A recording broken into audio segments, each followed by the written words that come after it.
Bismillahirrahmanirrahim. Alhamdulillahirabbil alamin. Allahumma shalli wa sallim ala sayyidina Muhammadin wa ala alihi wa sahbihi ajma'in. Assalamualaikum warahmatullahi wabarakatuh.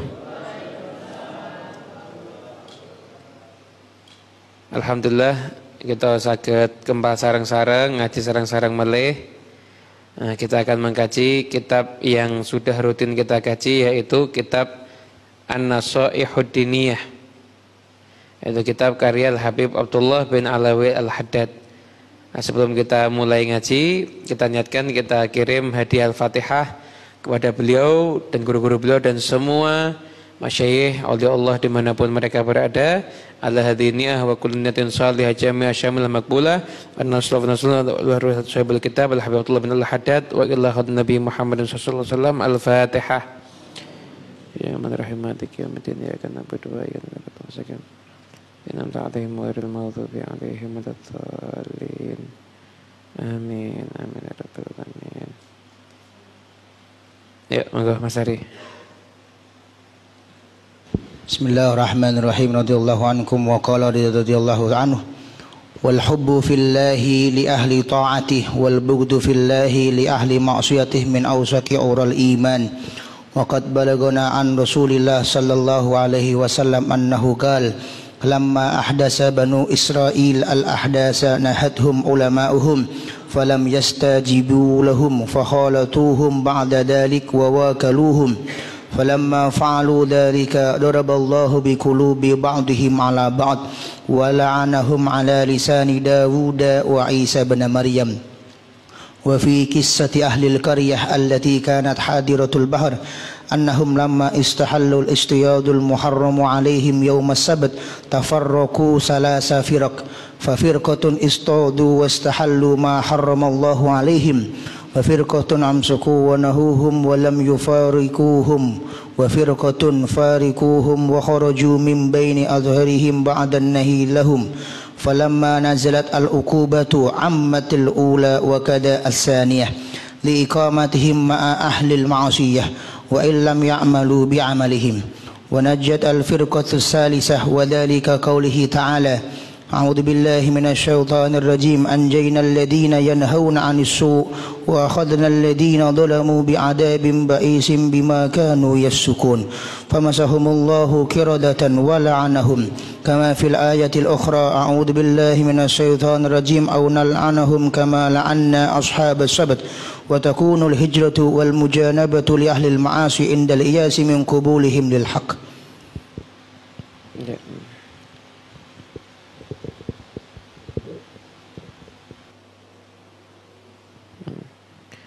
Kemudian kita lanjut lagi. Jadi saat derengipun niki kula waosaken nggih. Habib Abdullah Al-Haddad niku salah seorang ulama. Ini biar kita tahu yang mau kita baca nih omongannya orang luar biasa.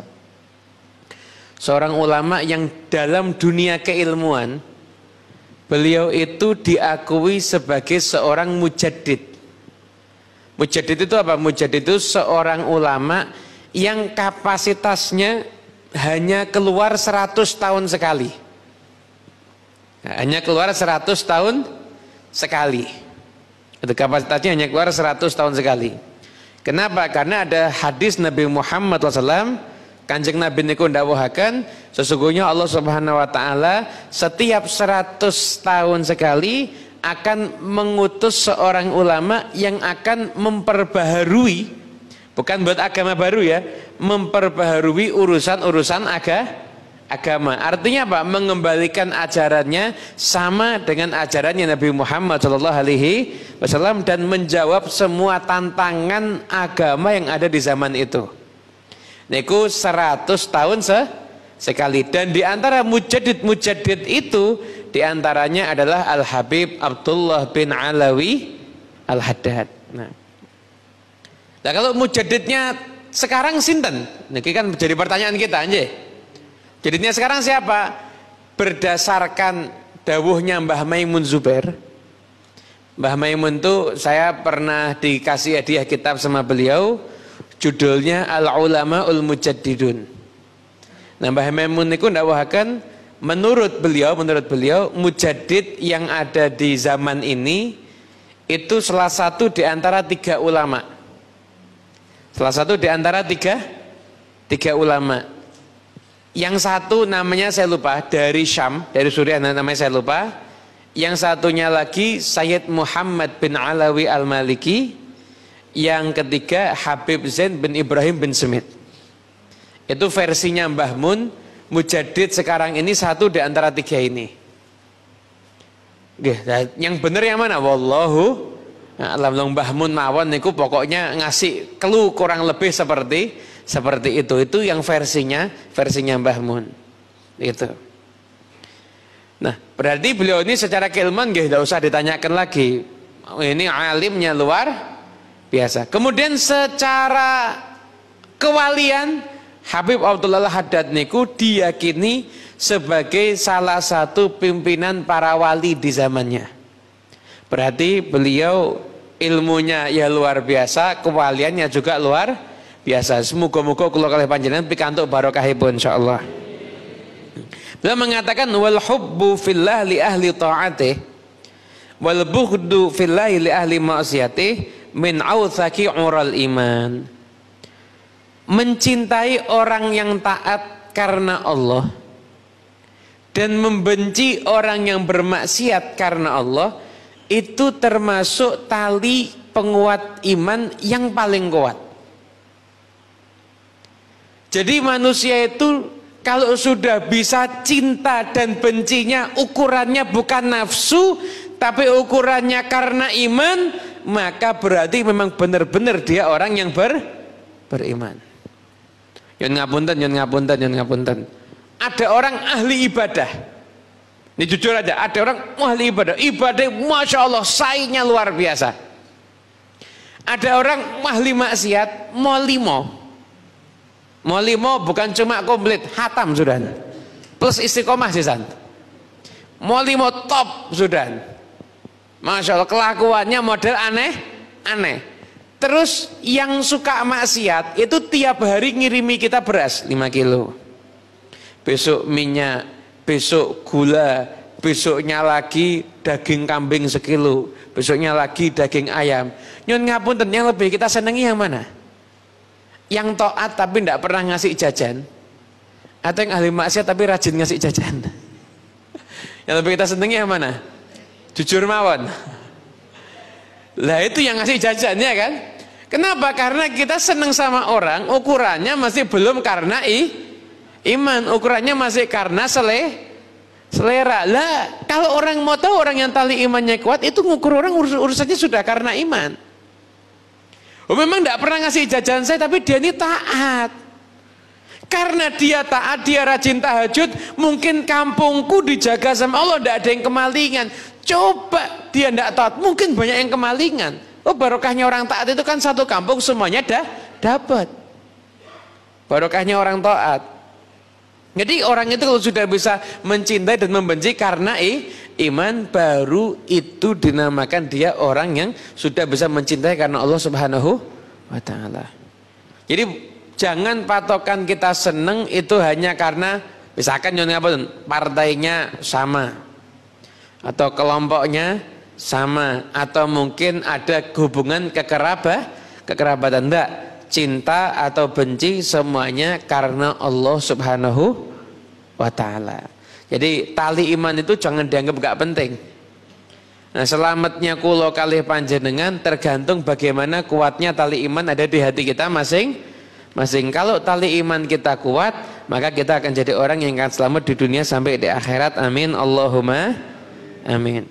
Waqad balaghana an Rasulillah sallallahu alaihi wasallam, dan telah datang satu riwayat dari Nabi Muhammad SAW, pernah suatu ketika Bani Israel itu berbuat satu kemungkaran.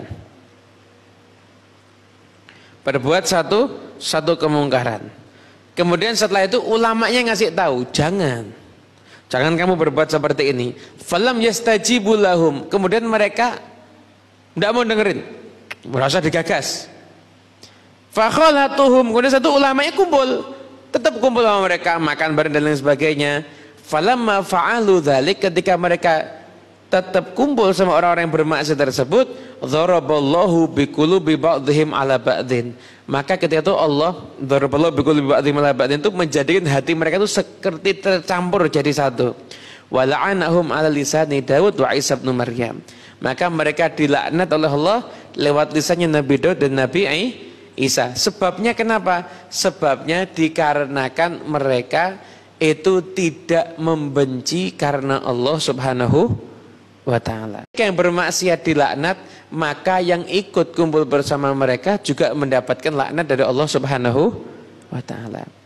Wa fi qissati ahli al-qaryati allati kanat hadiratal bahri, dan juga kisah penghuni desa yang desanya itu di tepi laut, di dekat laut. Dulu jadi mereka Bani Israel ini ada kejadian ngeten niki nggih. Mereka itu ketika itu dikasih larangan sama Allah. Harus ada satu hari mereka nggak boleh mancing, nggak boleh berburu ikan. Diputuskan harinya itu adalah hari Sabtu. Jadi hari Sabtu nggak boleh berburu ikan. Minggu, Senin, Selasa, Rabu, Kamis, Jumat monggo. Hari Sabtu nggak boleh.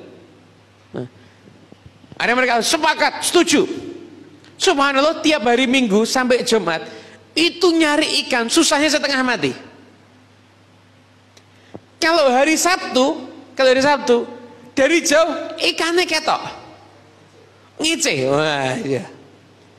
Akhirnya mereka tidak kuat iman. Ketika itu terjadi, akhirnya mereka tidak apa-apa, kita ini tidak berburu ikan, kita cuma naruh jaring dok di hari Sabtu, nanti ngambilnya hari Minggu. Ya podo wae. Naruh jaringnya hari Sabtu, kemudian ngambilnya hari Minggu, ya sami mawon. Nah ketika itu akhirnya terbagi jadi tiga. Yang satunya tetap ngakali tadi itu, berbuat yang haram. Yang satunya lagi tidak mau. Setelah itu ngelarang tapi tetap kumpul bareng. Yang satunya lagi tidak mau kumpul bareng. Tidak mau kumpul bareng. Ketika Allah nurunkan azab, maka kelompok yang pertama kena, kelompok yang kedua juga kena. Kenapa kelompok yang pertama kena? Karena mereka melanggar aturan Allah. Kenapa kelompok yang kedua kena? Kelompok yang kedua kena karena mereka tetap kumpul bareng dengan orang yang bermaksiat. Katakan liiqamati ala ahli maksiat, karena mereka tetap berbuat maksiat. Wa in lam ya'malu bi'amalihim, sekalipun mereka tidak beramal dengan amal mereka. Wa najatil firqatu tsalitsah, yang selamat itu orang yang pergi meninggalkan mereka. Sebagaimana disampaikan dalam firman Allah Subhanahu wa taala, wa anjaynal ladzina yanhauna 'anis su'i wa akhadna alladziina dzalamu bi'adzabin ba'is bima kanu yafsuqun. Kami selamatkan orang yang menjauhi, melarang orang berbuat buruk, dan kami azab dengan azab yang pedih mereka yang berbuat zalim. Kenapa? Karena mereka berbuat fasik. Akhirnya famasakhahumullahu qiradatan wa la'anahum. Maka sama Allah dimasak, dirubah bentuknya menjadi kerah. Manusia dirubah bentuknya jadi ketek. Na'udzubillah min baik au nal'anahum kama la'anna ashabas sabti, sebagaimana disebut juga dalam ayat yang lainnya, atau kami akan melaknat mereka sebagaimana melaknat ashabus sabat. Makanya wa takunul hijratu wal mujanabatu li ahli ma'asi indal iyasi min qabulihim lil haq. Makanya wajib kita tuh meninggalkan orang yang berbuat buruk ketika mereka tidak mau mendengarkan kebenaran. Nah, iki kula terangaken nggih. Saya terangkan begini. Yang pertama inti kajiannya yang pertama, mencintai, membenci itu ukurannya karena iman, jangan karena selera atau karena hawa nafsu. Sama juga monyon ngapunten, milih istri atau milih suami, patokannya itu karena iman, jangan hanya karena selera. Milih karena cantik boleh, tapi Nabi menyatakan apa? Fadzfar bidzatidin taribat yadak. Yang dijamin bejo sama Kanjeng Nabi itu bukan yang dapat karena cantiknya, tapi yang dapat karena Syukur-syukur ya agamane apik saayune sisan insyaallah nggih. Tapi Anda jangan bingung. Anda bingung. Istri yang solehah itu dengan air wudhunya akan menjadikan wajahnya itu nikmat untuk dipandang. Dan istri yang tidak solehah karena jauhnya dia dengan aturan Allah akan menjadikan wajahnya itu tidak nyaman untuk dipandang. Jadi milih orang itu jangan karena selera, itu satu. Apapun juga, cinta sama orang jangan karena selera, karena taatnya kepada Allah Subhanahu wa Ta'ala. Jangan benci orang karena kita nggak cocok, enggak, jangan. Atau kita beda, bukan. Kalau dia maksiat sama Allah terang-terangan, nggak mau dinasihati, baru kita boleh membenci dia. Begitu dia nggak maksiat, langsung kita nggak boleh membenci dia lagi. Berapa banyaknya nyuwun ngapunten sekarang ini senang sama orang hanya karena sesuai dengan selera, benci karena tidak sesuai dengan selera. Min awthaqi ural iman al-hubbu fillah wal bughdhu fillah. Termasuk paling kuatnya tali keimanan adalah mencintai di jalan Allah dan membenci juga di jalan Allah Subhanahu wa Ta'ala. Kemudian yang berikutnya kejadian-kejadian yang terjadi di Bani Israel. Bani Israel itu ngalami macam-macam. Besok ngalami macam-macam kejadian. Di antaranya kejadiannya ketika itu ada yang bermaksiat. Ada bermaksiat. Nah, nyun ngapunten. Maksiat niku, para bapak, para ibu ingkang kula hormati, maksiat itu kalau dilakukannya itu sendiri, tidak ada yang tahu, maka tidak membahayakan siapapun kecuali pelakunya. Tapi kalau maksiat itu dilakukan terang-terangan, maka maksiat itu akan membahayakan pelakunya dan orang yang meridhoinya. Pelakunya dan orang yang meridhoi perbuatan itu. Adapun orang yang enggak ridho dan menyatakan ketidakridhoannya dengan apa yang dia bisa, misalkan yang berbuat itu istri atau anaknya, ya dia tegas. Atau misalkan yang berbuat itu temannya, dia menasihati, dia ada action untuk menunjukkan ketidakridhoannya. Paling mentok ya hatinya saya nggak ridho, sampai dia berusaha meninggalkan semuanya itu, nggak mau dekat dengan itu, maka baru dinyatakan dia itu selamat. Makanya nyun pangapunten, tidak boleh ada nyun ngapunten toleransi kepada kemaksiatan, tidak boleh. Wajib untuk tidak ridho, ridho. Jadi kalau ada orang berbuat kita harus nyatakan salah, itu ya kita hukumi salahnya salah, tidak boleh begitu. Yang boleh itu seperti ini. Kamu bersikap begitu salah. Itu yang namanya al-haq dan itu wajib untuk disampaikan. Kalau kita nggak bisa menyampaikan, setidaknya kita mengingkari dalam hati. Ini lihat Bani Israel, ashabus sabat nih. Bani Israel itu Allah kasih kenikmatan luar biasa. Disuruh nggak boleh berburu ikan hari Sabtu tok, itu nggak mau mereka. Akhirnya ngelanggar. Ketika ngelanggar, yang satu nasihati dan terus nggak mau, ya wes aku nyingkir, yang satu tetap nggak apa-apa wes, nggak mau ya wes, karepmu ke dewe, aku ya dewe. Akhirnya semuanya sama-sama mendapatkan azab dari Allah Subhanahu wa Ta'ala. Itulah, biar kita selamat, maka kita tuh mencintai orang yang harus kita cintai dan membenci orang yang memang selayaknya juga dibenci. Maka di antara doanya orang-orang soleh itu, ya Allah, dekatkan aku dengan orang-orang yang engkau cintai, dan dekatkan aku dengan orang-orang yang engkau cintai, dan jadikan aku itu jauh dengan orang-orang yang engkau benci. Mereka orang-orang soleh itu tidak mau, Pak, Bu, dekat sama orang yang dibenci sama Allah itu tidak mau. Harapan mereka tuh hanya kepingin dekat dengan orang yang dicintai oleh Allah Subhanahu wa Ta'ala. Wonten dawuh saking Al Habib Ali bin Muhammad Al Habsyi. Nyata. Nah, ini saya apakan karena saya senang sama nasihat ini. Hubbus salihin ra'su malin kabir. Fihi an-najatu minan nar wa dukhulul jannah. Cinta sama orang soleh itu adalah modal besar menghadapi tantangan kehidupan. Di dalam rasa cinta kita pada orang soleh, kita bisa selamat daripada api neraka dan bisa masuk ke dalam surga. Kenapa? Karena nanti yang ngasih syafaat, nanti yang akan memberikan syafaat itu bukan hanya para nabi. Orang-orang yang soleh, para syuhada, para ulama, napa melih para aulia itu nanti juga bisa memberikan syafaat ada di hari kiamat.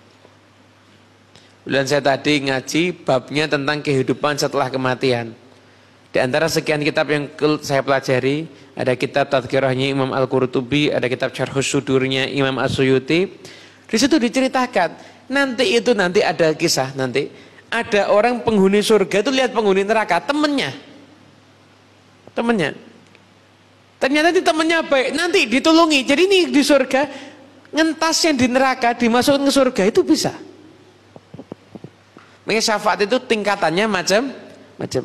Kalau syafaatul uzma, syafaat ketika hisab, nah kita kan nanti ini perjalanan hidup ya, yang hidup. Pertama lahir, gini apa nggih? Ada yang terwujud di dunia ini tanpa lahir? Wonten? Netes saka watu mungkin? Mboten wonten sih. Lahir. Setelah itu nanti pasti bakal mati. Semua pasti bakal mati. Yang duduk di atas mati, apalagi yang duduk di bawah. Ya podo maksudnya, podo. Semuanya pasti bakal mati. Setelah mati gimana? Masuk ke alam kubur, alam barzah. Nanti tantangan pertama ditanya sama Munkar dan Nakir. Tanya sama Munkar, Nakir, siapa yang selamat dari pertanyaan Munkar Nakir? Orang yang bisa jawab. Jawabnya dengan rohnya. Di antara orang yang selamat menurut Imam Al-Hakim At-Tirmidzi adalah orang yang kalau bangun tidur baca doa bangun tidur. Alhamdulillahilladzi ahyana ba'da ma amatana wa ilaihin nusyur. Kenapa? Kalau dia setiap bangun tidur dia baca doa itu, nanti ketika di hari kebangkitan dia dibangkitkan di kuburnya, maka begitu dia dibangkitkan langsung dia baca doa itu tadi. Setelah pertanyaan daripada Munkar dan Nakir, nanti tinggal dites. Kalau kuburnya bisa jadi tamannya surga atau liangnya api neraka. Setelah itu dibangkitkan lagi, ruh sama jasadnya disatukan, dibangkitkan di padang mahsyar. Nah, yang pertama kali nanti keluar dari kuburnya itu Nabi Muhammad SAW.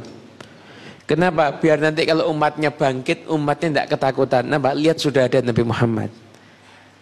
Itu padang mahsyar. Manusia semuanya dikumpulkan dalam keadaan telanjang, belum disunat, tidak pakai alas kaki, kecuali Kanjeng Nabi sudah pakai pakaian.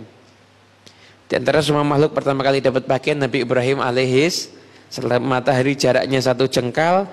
Nah, ketika itu berdiam di situ selama 50.000 tahun. Bentar ya, 50.000 tahun. Kepanasan, ada yang keringatnya semata kaki, ada yang keringatnya selutut, bahkan ada yang tenggelam dengan keringatnya sendiri. Ini keadaan hari kiamat nanti ini. Ada yang tenggelam dengan keringatnya sendiri. Kemudian setelah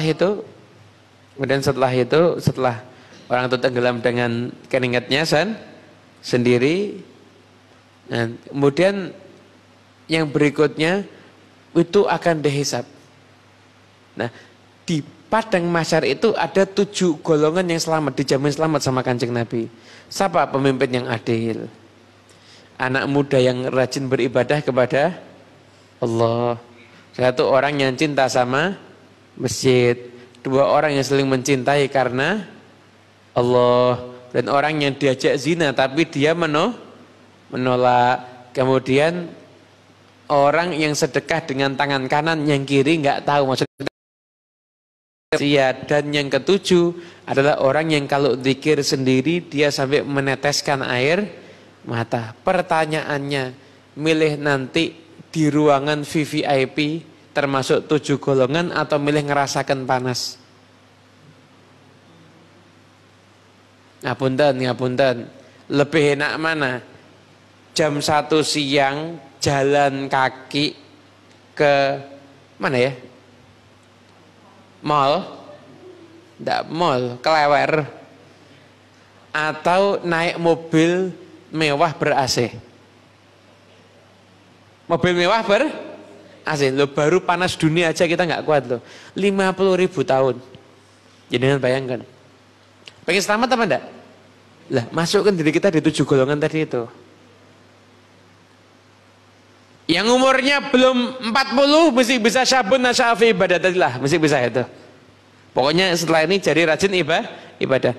Yang laki-laki gampang, jadi orang yang cinta sama masjid. Kemudian tadi ini.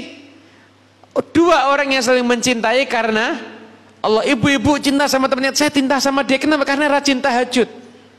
Tapi tidak pernah ngasih snack, Bu. Tidak pernah, tapi dia rajin tahajud, saya cinta. Dapat. Masuk itu. Atau diajak berbuat zina nggak mau, masuk juga. Atau setidaknya nyun ngapunten, jadi orang yang kalau zikir tuh sampai nangis. Kulina no zikir. Usahakan sampai nangis. Sebut nama Allah, ya Allah, ya Allah, ya Allah. Ingat dosa-dosa kita. Nanti bisa nangis, nanti selamat kita insya Allah.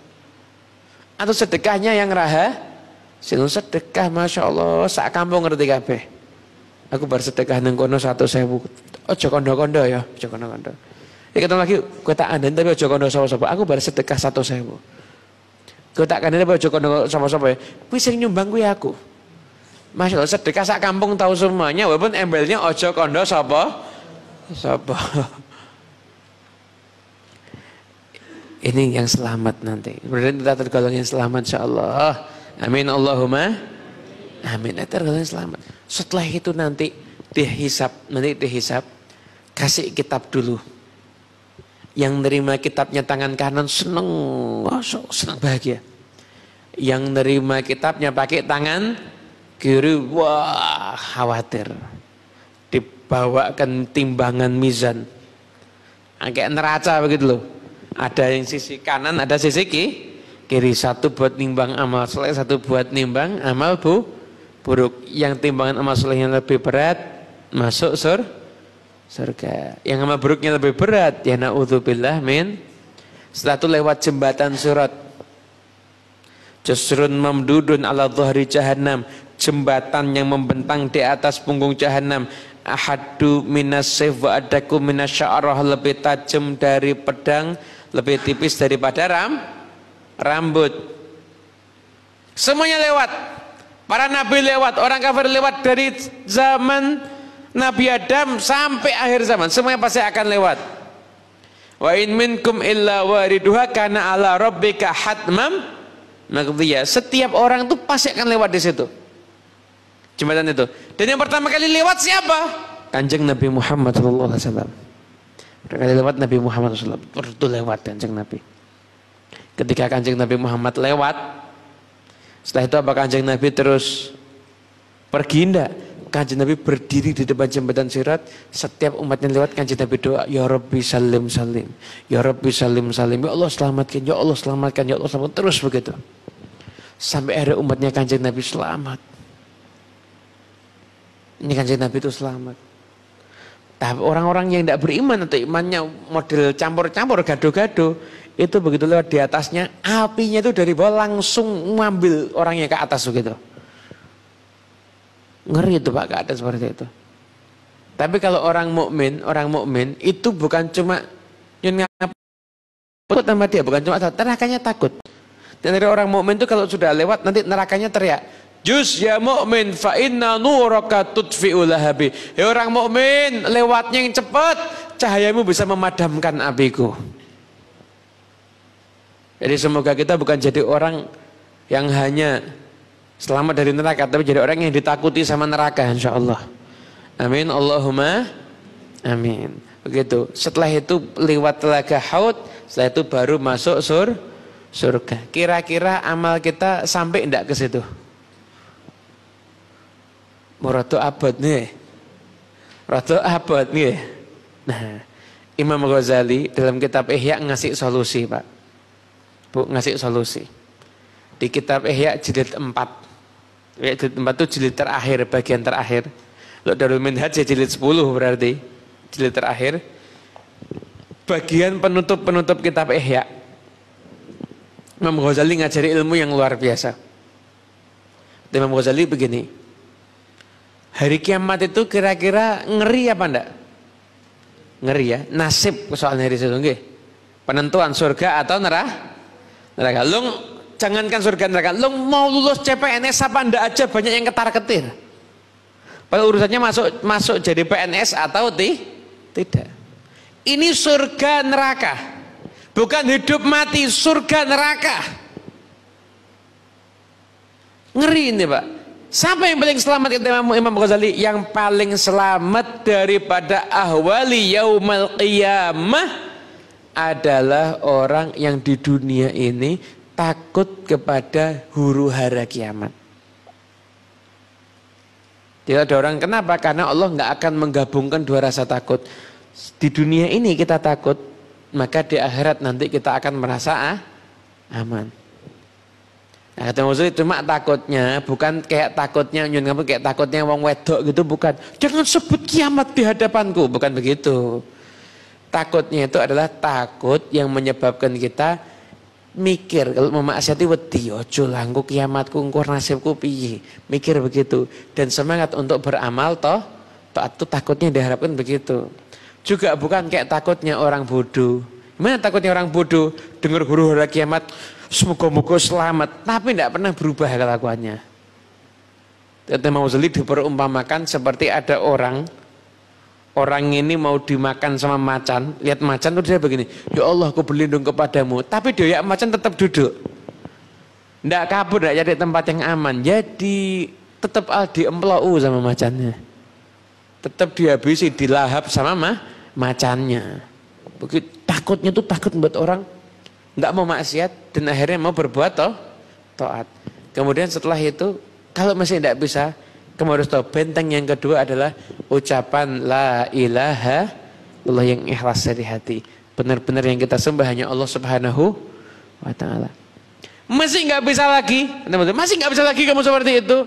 Ini jalur terakhir. Jadilah kamu, apa kata Imam Ghazali? Orang yang cinta dengan Rasulullah. Orang yang mengagungkan sunnahnya Nabi. Orang yang berusaha agar dirinya dicintai sama orang yang soleh, agar dapat berkah doanya orang soleh. Maka siapa tahu sekalipun amalmu dikit, tapi kamu dapat syafaatnya Kanjeng Nabi dan dapat syafaatnya orang-orang yang selamat sampai nanti ada di akhirat insyaallah. Semoga-moga kita tinggi pikantuk syafaatipun Kanjeng Nabi, pikantuk syafaatipun aulia Allah wassalihin. Amin ya rabbal alamin. Monggo kalau ada yang mau ditanyakan. Kayak biasa. 3 pertanyaan ya, jam 10 tet selesai.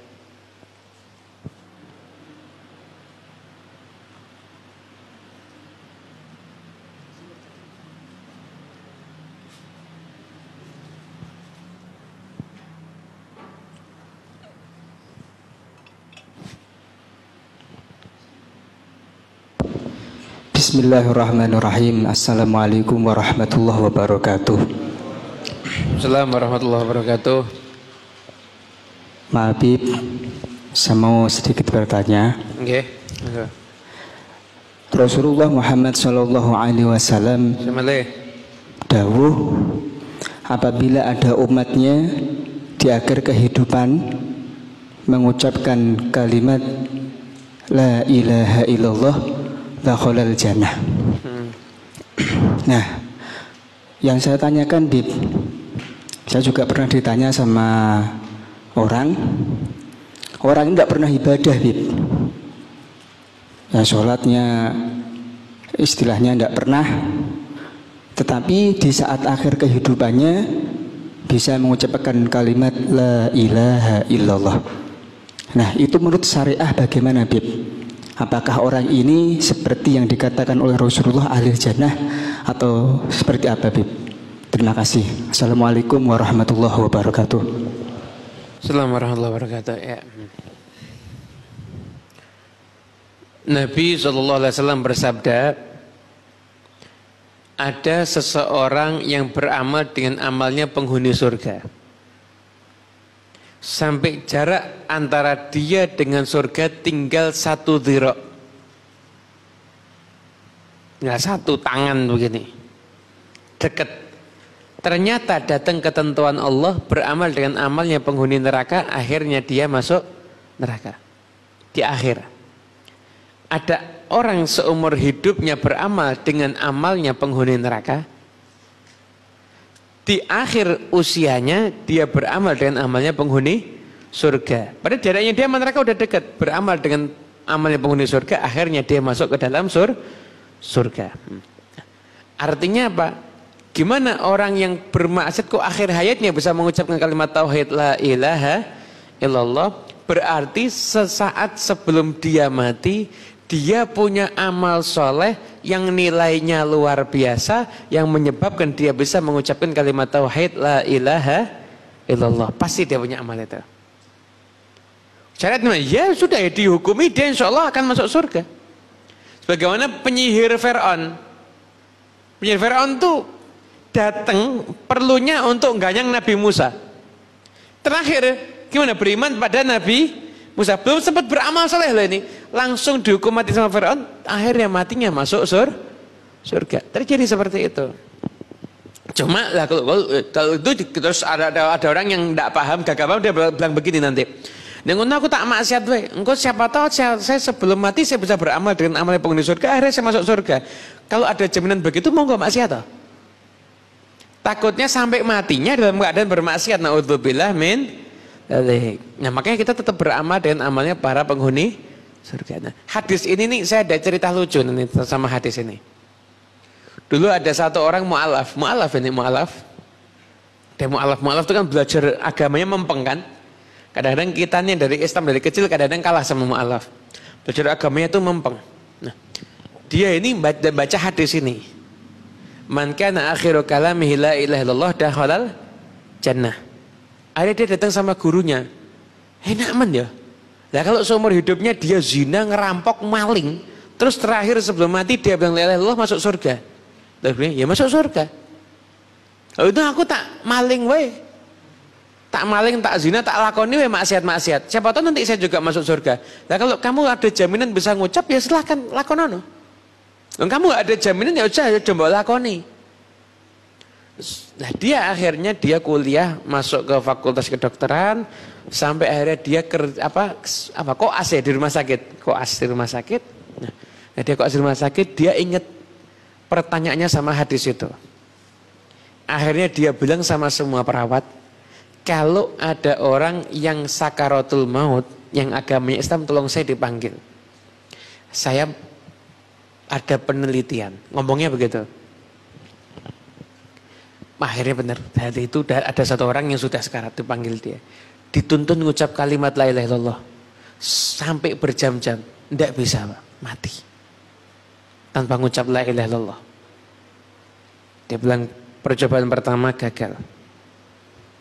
Percobaan kedua dicoba lagi, gagal lagi. Itu sampai angkanya itu banyak, rata-rata dituntun tidak ada yang bisa mengucap. Bahkan nyun ngapunten katanya ada yang dituntun ngucap la ilaha illallah yang keluar malah isinya kebun binatang. Ada yang seperti itu. Nauzubillah min. Akhirnya sampai dia sempat berpikir mustahil ada orang bisa mati sebelumnya ngucap kalimat tauhid la ilaha illallah. Kita sering lihat atau jarang lihat orang sebelum mati ngucap la ilaha illallah? Kalau saya sering lihat di sinetron. Sinetron bae angger ketok rada saleh kan mesti sebelum mati la ilaha illallah Muhammadur Rasulullah. Kita kan ya kan sinetron film tapi ya. Kenyataan ya angel.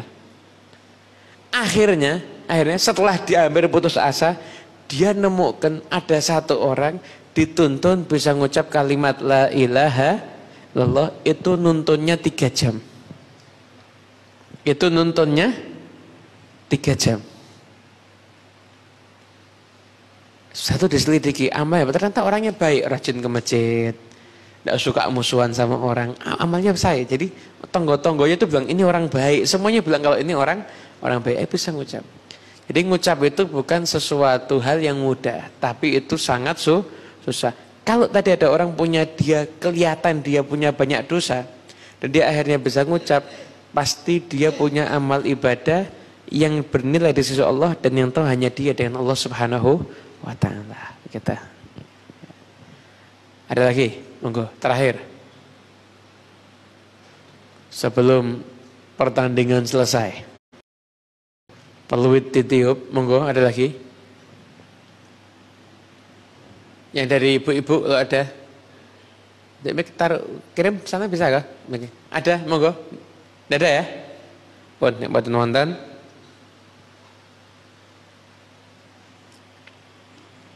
Kalau memang tidak ada, kita semua pengen meninggalnya husnul khatimah, insyaallah nggih. Yang bisa mencegah husnul khatimah itu dawuhipun Kanjeng Nabi Muhammad SAW dalam hadis itu sedekah. Makanya kita sedekah, tidak usah nunggu kaya. Apa yang kita mampu. Jadi kita tuh senang berbagi. Jadi kalau kita punya makanan banyak daripada dimasukkan kulkas, mungkin kita bisa berbagi sama orang lain. Itu kita mikir senang berbagi begitu. Itu nanti insya Allah bisa menyebabkan kita dijauhkan daripada su'ul khatimah. Kadang-kadang kan Masya Allah ini masakan tempe ini dilebokne kulkas nganti warnanya berubah jadi ungu kan. Biasakan kita tuh berbagi. Nanti kalau kita sering berbagi, nanti kita insya Allah akan selamat daripada su'ul khatimah. As-shadaqatu tadfa'u maitatassu.